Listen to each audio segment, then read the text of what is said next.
Joining us now to talk about the failure of the Pelicans as the bubble burst, couldn't resist, is the outstanding beat writer for the Times-Picayune Advocate covering the Pelicans, Christian Clark. Christian, always a pleasure. Welcome to the show. Hey, Ken. Yeah, the bubble has burst. The bubble is, I guess, no more, soon to be no more. Yeah, no kidding. Look, I mean, there's so many ways and so many things that we could discuss.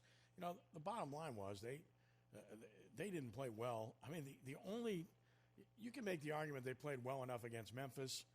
You can make the argument they played good for 3 quarters or a little bit more than 3 quarters against Utah. And maybe the residual from that game didn't go away because overall, this was not the team I expected to see in Orlando. Do you share the same sentiment?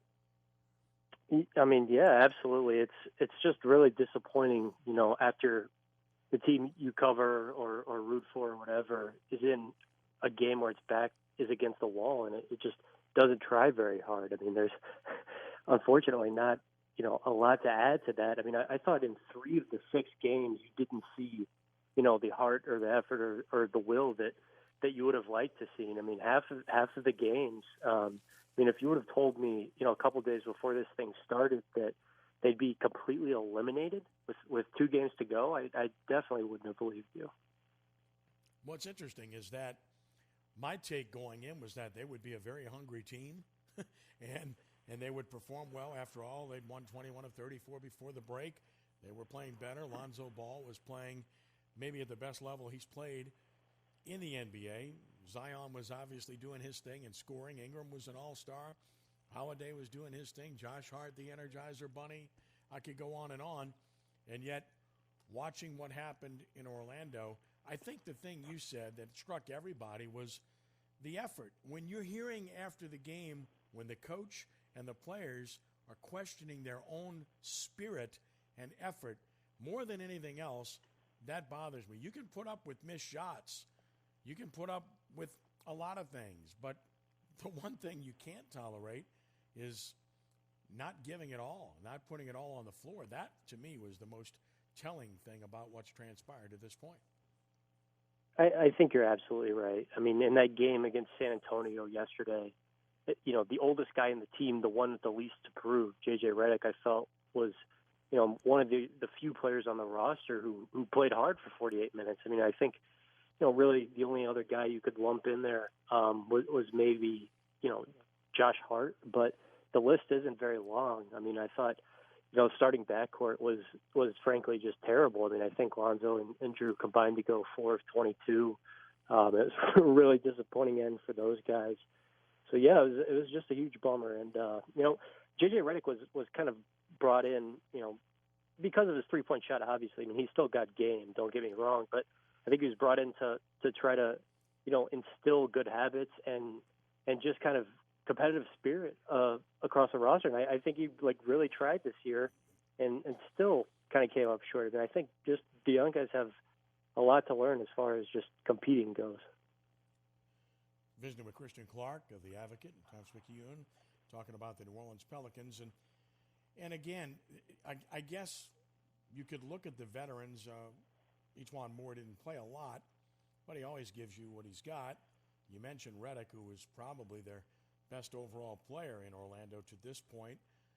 Derek Favors is who he is. He gives you what he has all the time. Drew Holiday certainly gives you good effort. He had a bad game yesterday, but you know he's going to defend and play hard. So it's more on the younger players than it is on the veterans. And that, to me, is probably the biggest head-scratcher about all of this.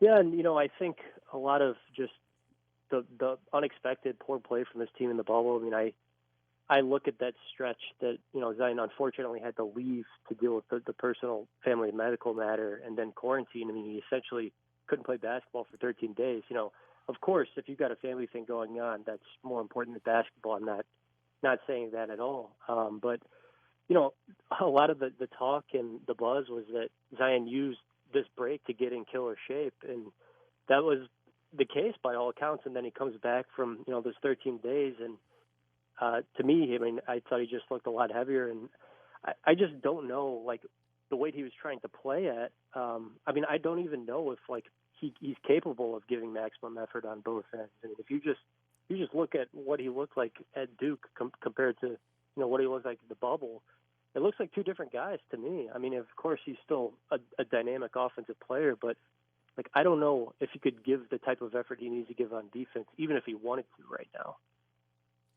Well, he's obviously a liability. Hard for him to guard anybody in space. We saw that, at Duke. He was active. He blocked shots. We haven't seen any semblance of that at all. Understanding it's a different level.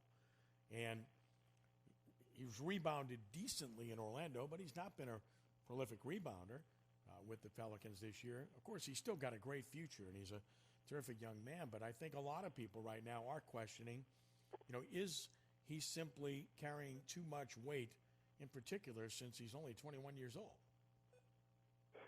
Yeah, I mean, J.J. Redick has put it pretty nicely, like in public this year. He's gone on the record and said that Zion Williamson is kind of he's like a Joel Embiid. Like, if he just decides to get in really good shape, like Zion literally has the potential to be the best player in the NBA. And I don't think that's crazy. Like, I think that's true a couple of years down the road, and it's all just going to depend.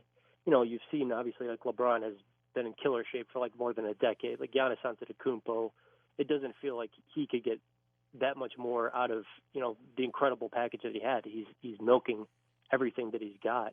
Is Zion going to become that guy? And I think that's a fair question. I'm also keeping in mind that he's just turned 20 years old. He's not a fully formed person or anything like that. The NBA is just kind of funny because your franchise's hopes are just like you're just depending on a 20-year-old. Right. Yeah, I said 21. I meant 20. He just got out of his teens during the course of the season. So clearly that's an issue. And I think, again, not to indict him at all because he has scored the basketball and, he's had a good rookie season when he was able to play. And yet I've read a lot of the reviews. I've seen a lot of what scouts have said, and they're all saying similar things about his conditioning and about what they're not seeing that they thought they would see. So stay tuned. I think that's a fluid situation where Zion's concerned. Looking ahead, and let me start with this first and foremost because Alvin Gentry's been the whipping boy. I mean, he just gets killed on social media. By and large, fans don't like him. They want him gone and everything else. And look, there's some validity to that feeling based upon if you can't get your players to play in important games, then that's partially on you as well. And if you don't make strategic moves during the game, which can help you win games, that's on you also. And yet, it's not a matter of defending him, and I have to some degree, but there's a responsibility to be borne by players. They play the game. And I guess my point is that the problems are not just with the coach. This roster, while it is promising, I don't think it is what some people think it is. I think some people think they were just ready to take off and win 45 to 50 games this year.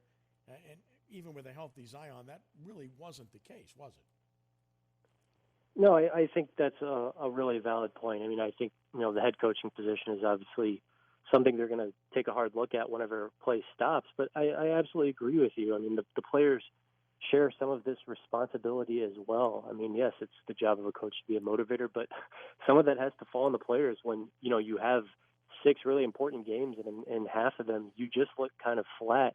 I agree with you that there are, I think more holes in this roster than we, media, and fans are willing to admit at the beginning of the year. The Zion Favors fit, I think, is just okay. It'll be interesting to see what they do at center this offseason. I mean, I think they could use, more guys like Josh Hart who, are versatile, hard-nosed, can defend a little bit.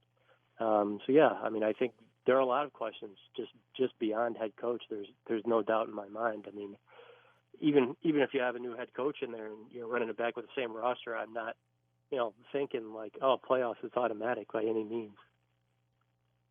Well, when you look at this roster, I think the certainties are obviously Zion Williamson, Brandon Ingram, and then Josh Hart, I think definitely is someone you're moving forward with. I don't think there's any doubt about that with the effort he gives on a night-to-night basis.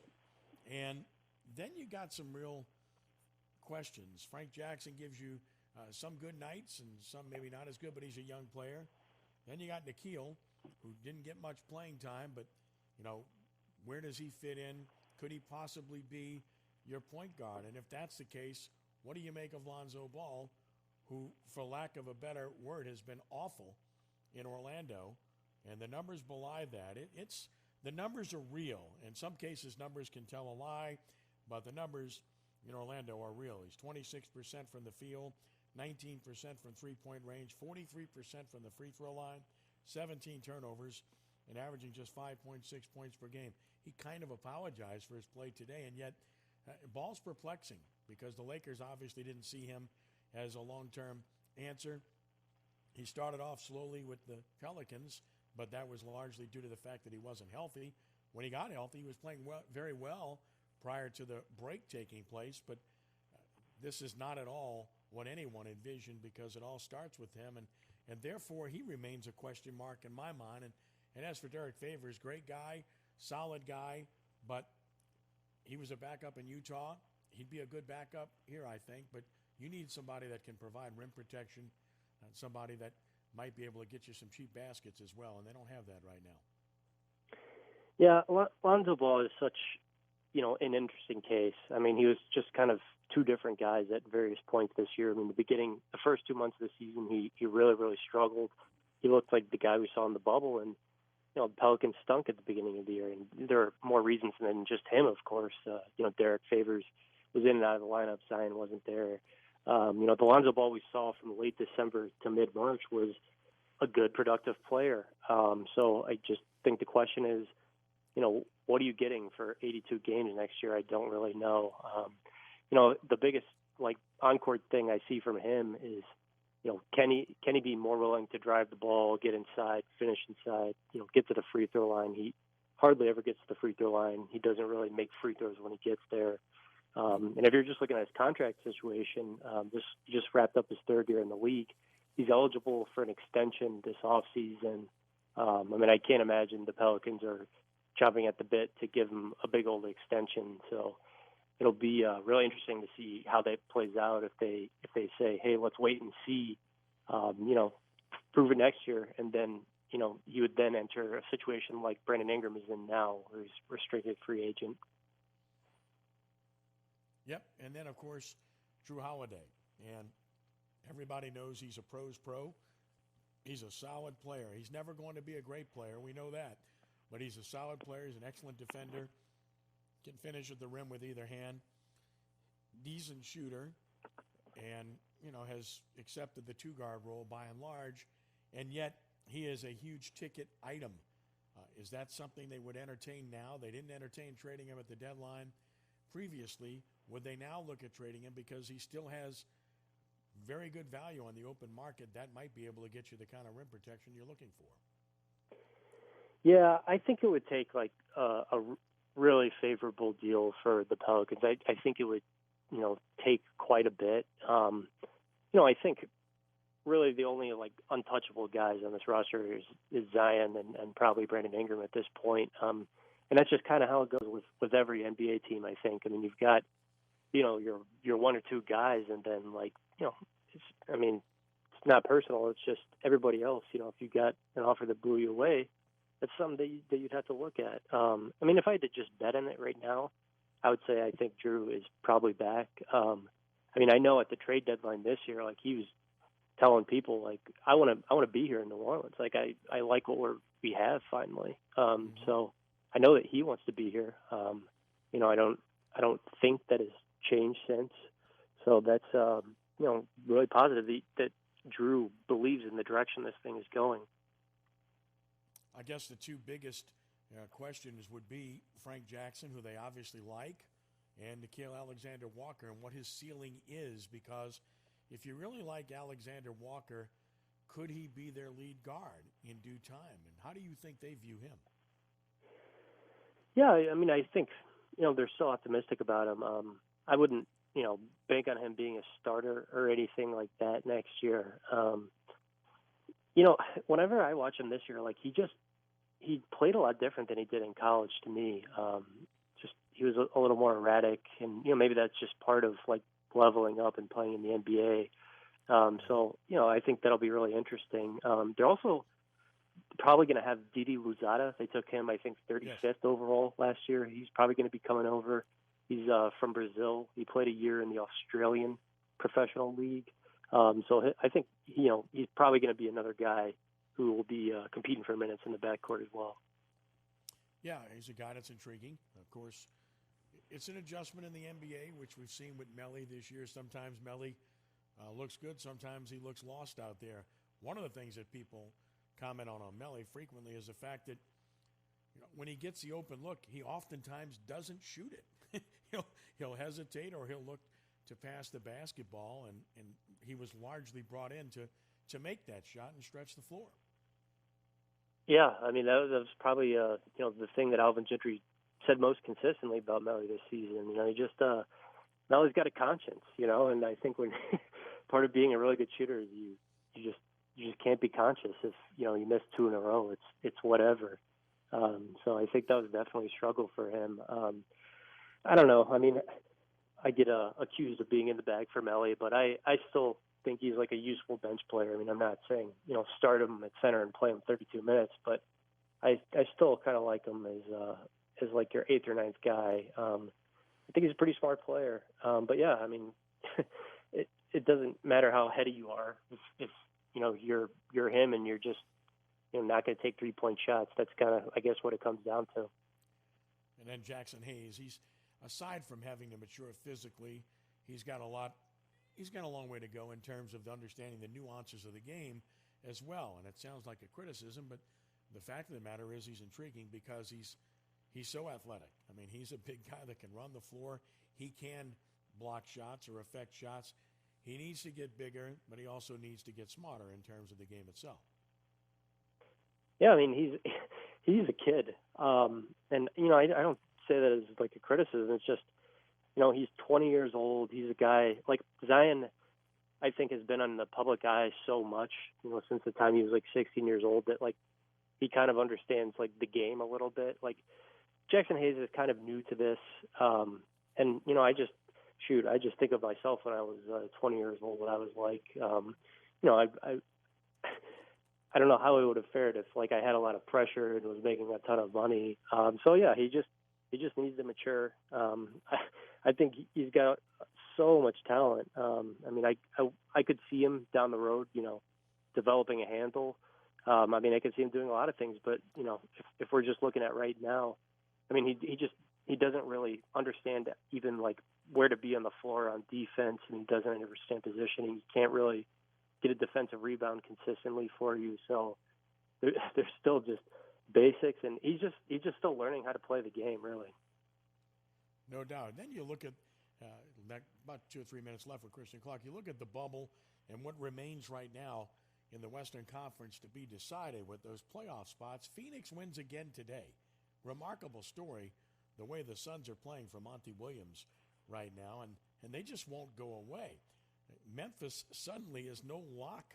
They've still got 2 games left with Boston and Milwaukee. The question is, how hard or how all-in will those teams be given their circumstances right now? Then you got Portland, who's obviously played well in the bubble, and Damian Lillard has gone off. They're a half game ahead of Phoenix, and the Grizzlies are a game ahead of Phoenix. And then, of course, the Spurs they've done all they can, and yet they're on the outside looking in, a game behind the Grizzlies as well. This is a crazy 4-team run to try to decide the 8 spot and the 9 spot. How do you see it panning out? Yeah, I mean, it's just seeing all these teams, play so hard has made it that much more disappointing that the Pelicans just came out here and laid an egg. I mean, really, all of those West teams, except for the Pelicans and the Kings, have put forth pretty good efforts.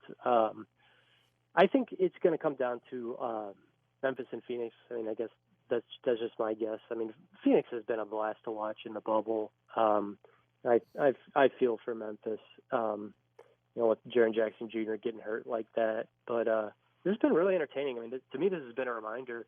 There's just so much talent in the NBA, and specifically the Western Conference. I just don't think you can pencil in the Pelicans to make the playoffs next year. No, I agree. I mean, I don't think there's any guarantee there either. It's a tough conference.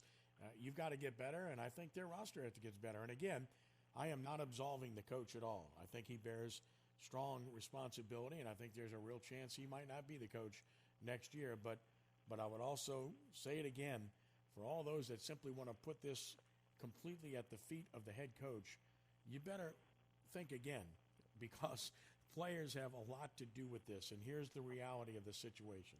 They don't have any rim protection. They don't rebound that well. They turn the ball over too much, and they're not very good defensively. Did I miss anything? That was it. Yeah, there's just a lot of boxes that they haven't checked, or they've only partially checked. You're absolutely right. It's I said all year that they're really good at the hard stuff, and they're bad at the easy stuff. Like you'll see a 70-foot alley-oop thrown to Zion Williamson and him just hammer it, and yet they can't shoot free throws. So they're maddening in some ways. Yeah, I mean, look, there's a lot of liabilities there, and yet they're still an intriguing young team. That's what makes this a head scratcher. But also, that's why I say it's not just the coach. Clearly, this roster needs to get better. Even though it's got some promise, it needs to get better. And those that thought that this, and I heard the comments, even right before the break happened, people were saying, "Oh, they don't need to do anything. Just play with this roster next year." I didn't agree with it then, and I don't agree with it now.